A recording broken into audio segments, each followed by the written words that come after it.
કે જીગરભાઈએ સાદા વ્યાજે મૂકેલ રકમ 2 વર્ષમાં 6000 રૂપિયા અને 4 વર્ષમાં 7200 રૂપિયા થતી હોય તો મૂળ રકમ જણાવો।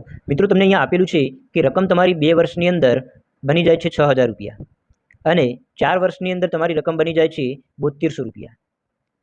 હવે આના માટે શું કરવાનું, તો સૌથી પહેલાં તમારે અહીંયા વર્ષનો તફાવત તમને કેટલો આપેલો છે, 2 વર્ષ આપેલો છે, તો વર્ષનો તફાવત તમને મળે છે 2 વર્ષ। એના પછી તમારો અહીંયા રકમનો તફાવત કેટલો મળે છે, તો 7200માંથી 6000 બાદ કરીએ તો રકમનો તફાવત તમને મળે છે 1200 રૂપિયા, બરાબર। તો આના આધારે તમે એક વસ્તુ જાણી શકો કે 1200 રૂપિયા જે છે એ 2 વર્ષનું સાદું વ્યાજ કહેવાય, બરાબર। તો 2 વર્ષનું સાદું વ્યાજ 1200 રૂપિયા કહેવાય। હવે બીજું કે અહીંયા તમને 2 વર્ષમાં રકમ 6000 રૂપિયા બની જાય છે એવું કીધેલું છે, તો 2 વર્ષના અંતે 6000 રૂપિયા જે બને છે એ 6000ની અંદર મૂળ રકમ અને 2 વર્ષનું સાદું વ્યાજ હશે, બરાબર। તો આપણે 6000માંથી 2 વર્ષનું સાદું વ્યાજ બાદ કરીએ તો આપણને મૂળ રકમ મળી જાય। તો અહીંયા 6000 રૂપિયામાંથી હું 2 વર્ષનું સાદું વ્યાજ એટલે કે 1200 રૂપિયા બાદ કરું તો અહીંયા જવાબ મળી જાય છે 4800 રૂપિયા। તો 4800 રૂપિયા જે છે એ આપણું મૂળ રકમ બની જાય છે। તો અહીંયા ઓપ્શન